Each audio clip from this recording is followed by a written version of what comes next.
नमस्कार, स्वागत है आप सभी का इस YouTube के वीडियो क्लास में। आज हम जिस लेसन का अध्ययन करने वाले हैं उसका नाम है 1 2 3। यह आप इंग्लिश के बुक का चैप्टर 5 है। इसका नाम है 1 2 3। तो इस लेसन को पढ़ने से पहले इसके जितने भी टॉप वर्ड मीनिंग्स है उसको आप अपने कॉपी में सबसे पहले लिख लें। ये रहा, इसको आप अपने कॉपी में लिख लें ताकि आपको पढ़ने में दिक्कत नहीं हो आगे। इसके आगे भी थोड़ा सा है, इसको आप लिख लें अपने कॉपी में स्क्रीनशॉट कर लेके या पॉज करके। इसके अलावा भी जितने भी टॉप वर्ड मीनिंग्स आने वाले हैं इस स्टोरी में उसको आप अपने कॉपी में मैं जैसे जैसे बताऊंगा उसको आप लिखते चलेंगे, ठीक है। अब आइए देखते हैं इस कहानी को पढ़ने से पहले ये जो पीला वाला बॉक्स है ये हमें क्या सोचने और विचारने के लिए बोल रहा है। Some people use their body language, that is fingers, eyes, facial expression etc. to express themselves। कुछ लोग जो हैं वो अपने आप को अभिव्यक्त करने के लिए अपने शरीर के भाषा का उपयोग करते हैं, ठीक। अपने शरीर का भाषा का उपयोग करते हैं, जैसे फिंगर्स अपने अंगुली का इस्तेमाल करते हैं, अपने आँखों का इस्तेमाल करते हैं, फेशियल एक्सप्रेशंस अपने चेहरे के बनावट का इस्तेमाल करते हैं। Have you met such persons, क्या आपने कभी ऐसे व्यक्ति से मिला है। If yes where did you meet them, अगर हाँ तो आप ऐसे व्यक्ति से कहाँ मिले हैं, ठीक। Did you get a chance to interact with any of them, क्या आपको ऐसे लोगों से बातचीत करने का मौका मिला है कभी। How do you think persons communicate without human language, जो लोग इंसानी भाषा का प्रयोग नहीं करते हैं वो एक दूसरे से कैसे बातचीत करते हैं। आप सोच सकते हैं इस चीज़ को कि बहुत ऐसे लोग होते हैं जो भाषा का इस्तेमाल नहीं करते हैं, वो लोग बोल नहीं पाते हैं, वो लोग अपने शरीर के भाषा का उपयोग करते हैं, अपने चेहरे का बनावट, हाथ का इधर उधर करना, अपने अंगुलियों से, अपने आँखों से, इस तरह से वो अपने बात को दूसरे के सामने अभिव्यक्त करते हैं क्योंकि वो बोल नहीं सकते हैं। तो अगर आपने ऐसे व्यक्ति से कभी मिला है तो उसी के बारे में ये सोचने विचारने के लिए कह रहा है, क्योंकि ये जो कहानी है आगे इसी पे आधारित है, ठीक। अब देखिए इसमें कुछ वर्ड मीनिंग्स है, जैसे बॉडी लैंग्वेज। बॉडी लैंग्वेज का मतलब होगा शारीरिक भाषा। एक्सप्रेस का मतलब अभिव्यक्त करना, ठीक। इंटरैक्ट मतलब होगा एक दूसरे से मिलना। कम्युनिकेट का मतलब होगा बातचीत करना। ह्यूमन मतलब इंसान, लैंग्वेज मतलब भाषा, ठीक। आइए अब चलते हैं इस कहानी पे। Once there was a rich and powerful king, कभी किसी जगह पर एक धनी और शक्तिशाली राजा रहता था।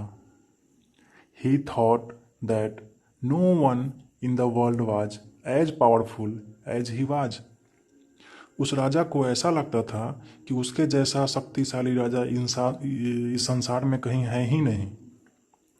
But he told no one about it, लेकिन इस बात को वह किसी से नहीं कहा था, अपने मन में ही दबा के वो रखा हुआ था। One day he began to wonder whether other could guess what he was thinking, एक दिन उसके दिमाग में अजीब सा ख्याल आया और वह सोचने लगा कि क्या ऐसा कोई है जो यह अनुमान लगा सके कि राजा अपने दिमाग में क्या सोच रहा है, ठीक। So he called all his officers and servants and asked them to tell him what thought was in his heart. गौर से सुनिएगा। इसलिए उसने अपने सभी दरबारियों, अधिकारियों और नौकरों को बुलाकर उन सभी से पूछा कि आप सभी बताएं कि अभी मेरे दिलो दिमाग में क्या चल रहा है। ठीक। Many of them made guesses, उनमें से बहुत लोगों ने अनुमान लगाया। But no one could satisfy the king with his answer, लेकिन किसी ने भी अपने उत्तर से राजा को संतुष्ट नहीं कर पाया। आप समझ गए होंगे। अब देखिए इसके जो टफ वर्ड मीनिंग्स है उसको एक बार देख लीजिए। रिच मतलब धनी, पावरफुल मतलब शक्तिशाली, किंग मतलब राजा। ठीक। वर्ल्ड, वर्ल्ड मतलब संसार। वंडर, वंडर मतलब चकित होना। ठीक। गेस, गेस मतलब अनुमान लगाना। थॉट मतलब सोचा, सोचना, विचारना। ठीक। गेस मतलब अनुमान लगाना, बता चुके हैं। सेटिस्फाई, सेटिस्फाई का मतलब होगा संतुष्ट करना। ठीक। अब चलिए आगे आते हैं सेकेंड पैराग्राफ पे। Then the king ordered his minister to find someone who could guess his thought, तब राजा ने अपने मंत्री को आज्ञा दिया कि वे किसी ऐसे व्यक्ति को ढूंढे जो राजा के मन में चल रहे विचारों का अनुमान लगा सके। He gave the minister exactly a month time to find that person। ठीक। राजा ने मंत्री को ऐसे व्यक्ति को ढूंढने के लिए पूरे 1 महीने का समय दिया। The minister searched everywhere but he could not find anyone who could guess the thought in the king's mind। मंत्री ने ऐसे व्यक्ति को सभी जगह खोजा, लेकिन उन्हें ऐसा कोई भी व्यक्ति नहीं मिला जो राजा के मन के विचारों को पढ़ सके। As the month was coming to a close, the minister became quite desperate। जैसे जैसे महीना खत्म होने का समय आ रहा था, मंत्री निराश और परेशान होने लगा। But his daughter cheered him up by saying that she would find the right man for the job। ठीक। तब मंत्री की बेटी ने अपने पिता को निराश देखकर उनका धैर्य बांधी। ठीक। चीयर्ड मतलब उनका धैर्य बांधी, खुश किया और कही कि आप परेशान न हो, वह ऐसे व्यक्ति को आसानी से ढूंढ लेगी। All right, let us see what you can do, said the minister. तब मंत्री ने अपनी बेटी से कहा, ठीक है, चलो देखते हैं तुम क्या कर सकती हो। भाई इस पैराग्राफ में जितने भी टफ वर्ड मीनिंग्स है उसको देख ले एक बार।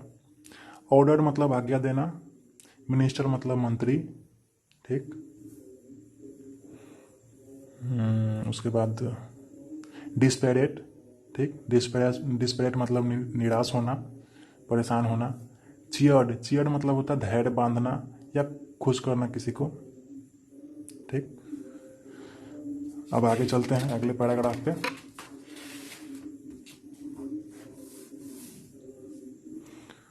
When the appointed day arrived, the minister's daughter brought home a fool। जब नियत दिन आया तो मंत्री की बेटी ने एक मूर्ख को घर पर ले आई। The man was a shepherd in their farm। वह आदमी जो था उसके ही खेत का एक चरवाहा था। ठीक। shepherd मतलब चरवाहा था। The young woman asked her father to take the shepherd to the king।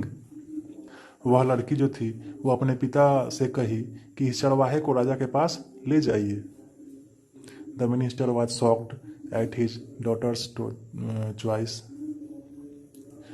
मंत्री अपनी बेटी के पसंद पर हैरान हो गया। But since he trusted his daughter, he took the shepherd to the king's court। चूंकि उसे अपनी बेटी पर विश्वास था, अतः उसने उस चरवाहे को राजा के दरबार में ले गया। अब इसमें देखिए कुछ टफ वर्ड मीनिंग्स, इसको आप अपने कॉपी में लिखते चलेंगे। अपॉइंटेड, अपॉइंटेड मतलब नियत दिन। अराइव्ड मतलब आना, पहुंचना। शिफर्ड मतलब चरवाहा, फार्म मतलब खेत। शॉक्ड मतलब हैरान होना, चकित होना। ट्रस्ट मतलब होता है विश्वास करना। ठीक,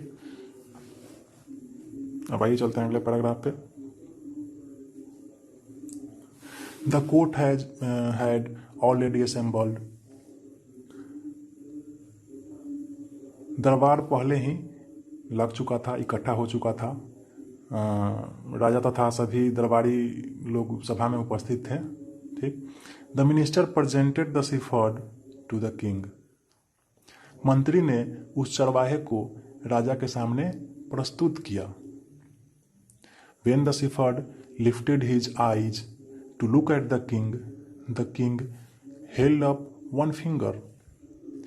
जैसे ही चरवाहे ने अपने आँख को ऊपर उठाया, राजा की तरफ देखा, राजा ने अपना एक उंगली उठा दिया। ठीक, हेल्ड अप मतलब उठाना। राजा ने क्या किया, अपना एक उंगली उठा दिया। Eight this the shepherd held two fingers. यह देखकर उस मूर्ख चरवाहा ने 2 उंगली उठा दी। Then the king held up 3 fingers, but at this the fool shook his head violently and tried to run away. तब राजा ने अपनी 3 उंगली को ऊपर उठाया और यह देखते ही उस मूर्ख ने तेजी से अपना सर हिलाया और वहां से भागने का प्रयास किया। The minister could not understand what happened. इस वाक्य को देखकर मंत्री को कुछ समझ में नहीं आया। He begged the king to explain things to him. तब मंत्री ने राजा से विनती किया कि जो भी घटना घटी है यहाँ पे, उसे विस्तार से समझाने का उन्हें मौका दे। ठीक, अब देखिए इसमें कुछ टफ वर्ड मीनिंग्स है, उसको आप लिख लें। असेंबल मतलब इकट्ठा होना, प्रेजेंट मतलब प्रस्तुत करना, शिफर्ड मतलब चरवाहा, लिफ्ट मतलब ऊपर उठाना, हेल्ड अप मतलब भी होता है उठाना। Shook his head violently. ठीक, शुक हिज हेड मतलब सर हिलाना, उसने अपना सर हिलाया। वायलेंटली मतलब तेजी से या हिंसात्मक रूप से। बेग्ड मतलब होता है भीख मांगना या विनती करना। ठीक, बेग मतलब विनती करना। एक्सप्लेन मतलब विस्तार। ठीक है, वही चलते हैं आगे अगले पैराग्राफ पे। When I held up one finger, said the king. राजा ने कहा कि जब मैं एक अंगुली ऊपर उठाया था, I asked the man whether I alone was king. तब मैंने उस आदमी से पूछा था कि क्या मैं ही एक अकेला राजा हूँ। By holding up 2 fingers, he reminded me that there is also God who is at least as powerful as I am. तब उसने अपने 2 अंगुली ऊपर उठाकर मुझे याद दिलाया कि मेरे अलावा भगवान भी है जो मेरे ही इतना शक्तिशाली है।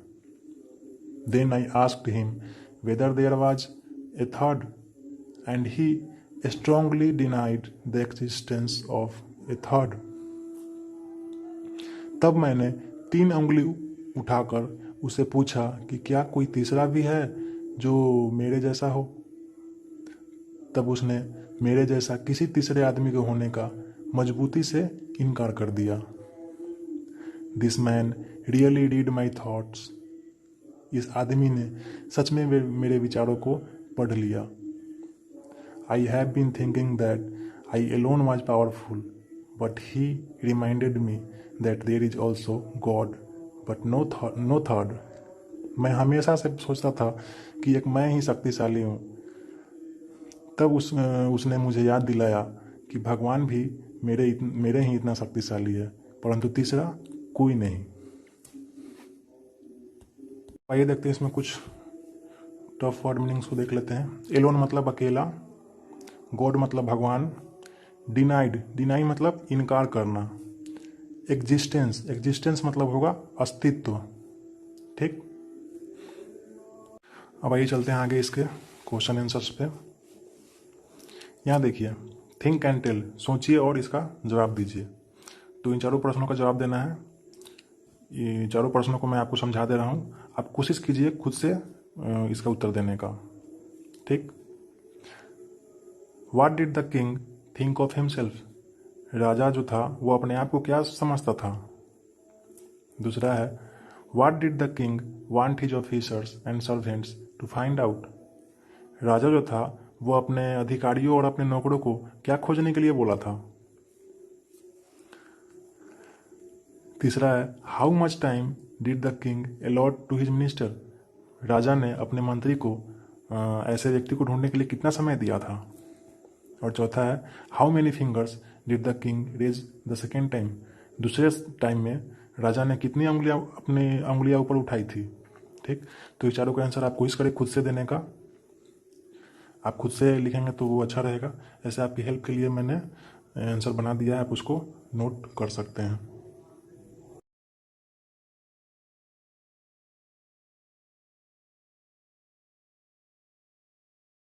आइए अब आगे चलते हैं। ये ट्रू और फॉल्स, गलत और सही इसमें ढूंढना है। The king was indeed rich and powerful, राजा जो था वो सच में शक्तिशाली था। इंडीड मतलब वास्तव में, तो ऐसा नहीं है वो मूर्ख था, वो सच में शक्तिशाली नहीं था, फॉल्स होगा।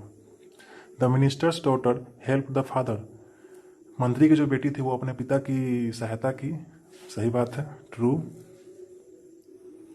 The minister was confident that the shepherd would guess correctly what was there in the king's heart, मंत्री जो था वो विश्वास था, वो कंफर्म था कि वो जो चरवाहा है वो राजा के मन का विचार को पढ़ लेगा, तो ये गलत है। वो कंफर्म नहीं था, लेकिन अपने बेटी पर विश्वास था, इसलिए उसने उस चरवाहे को राजा के दरबार में लेकर गया था, तो ये फॉल्स होगा क्योंकि वो उसको विश्वास नहीं था उस चरवाहे पर। आगे आइए, the fool could really read the king's mind, क्या वो जो मूर्ख था वो सच में पढ़ पाया था राजा का दिमाग। नहीं, वो सच में नहीं पढ़ा था, वो कुछ और सोच रहा था, लेकिन राजा कुछ और सोच लिया, ये भी फॉल्स है। ठीक, चलिए अब आगे चलते हैं।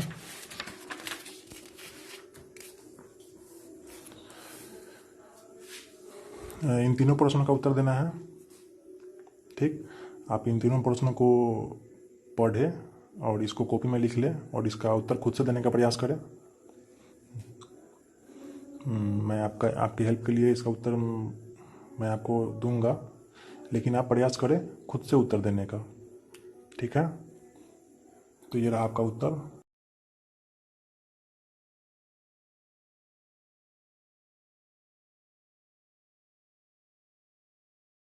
चलिए आगे चलते हैं। अब आगे देखिए, ये यहाँ पे 6 प्रश्न है, 6 क्वेश्चन है। इन 6 क्वेश्चन का आपको आंसर देना है, तो आप इसको पढ़ें और खुद से आंसर देने का प्रयास करें। और आपकी हेल्प के लिए मैंने आंसर बनाया है, इसको आप लिख सकते हैं स्क्रीनशॉट या पॉज करके। पहले क्वेश्चन को आप अपने कॉपी में लिख लें और खुद से आंसर देने का प्रयास करें। मैं जो आपको आंसर दे रहा हूँ उससे सिर्फ आप हेल्प लें। ठीक,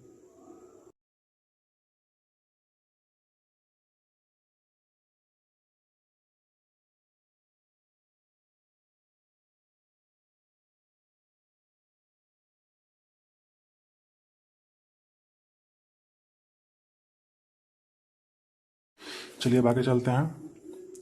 fill in the blanks in the following sentences with the suitable words from the box. ये जो बॉक्स है इसमें से वर्ड्स को देखकर आपको इसमें भरना है। ठीक, तो देखिए, once there was a king who was, एक बार कहीं पे एक राजा था जो क्या था, वो रिच एंड पावरफुल। ठीक, रिच एंड पावरफुल, धनी और शक्तिशाली। Many people try to guess what was in the king's mind, राजा के दिमाग में क्या था, क्या चल रहा था, उसका अनुमान बहुत लोग लगाने का कोशिश किया था। तो गेस यहाँ देखिए, यहाँ से गेस है।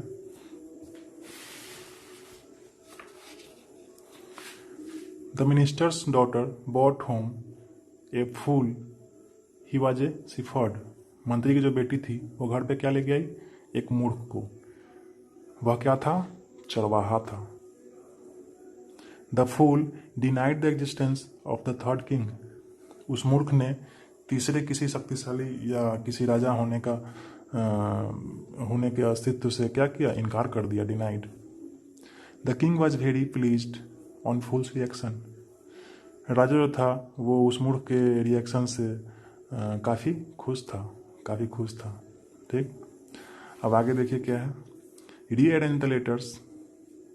जितने भी लेटर्स है इसको क्या करना है? आपको रीअरेंज करना है, फिर से मिलाना है ताकि इसका सही अर्थ निकले। तो यहाँ देखिए, इसका स्पेलिंग गलत है। यहाँ पे FEUWPLUR, से तो कोई शब्द नहीं बनता है, लेकिन इसको देखिए, ये सही आपको रीअरेंज करेंगे तो ये बन जाएगा पावरफुल, मतलब शक्तिशाली। उसी तरह देखिए, सिफर्ड है, इसको आप रीअरेंज करेंगे तो ये बनेगा सिफर्ड, मतलब चरवाहा। इसको करेंगे तो बनेगा ये ड्रॉवर, ड्रॉवर मतलब दराज। इसको रीअरेंज करेंगे तो ये बनेगा वायलेंट, वायलेंट मतलब हिंसात्मक। इसको रीअरेंज करेंगे तो बनेगा असेंबल, असेंबल मतलब इकट्ठा होना। ठीक, अब आगे चलते हैं। Pick out the words from the story. कहानी से इन सभी वर्ड्स को आपको निकालना है। जैसे उदाहरण में दिया है, लेफ्ट विथ नो होप, जिसका कोई आशा नहीं हो। डिस्पेरेट मतलब निराशा। ठीक है। मेड समवन हैप्पी, किसी को खुश करना। चीयर। सरप्राइज मतलब चकित हो जाना। शॉक्ड। बिलीव मतलब विश्वास करना। ट्रस्टेड, ट्रस्टेड मतलब ही विश्वास होगा। गैदर्ड मतलब इकट्ठा होना। असेंबल मतलब ही इकट्ठा होना। ठीक। हेल्ड अप मतलब उठाना। लिफ्टेड मतलब उठाना।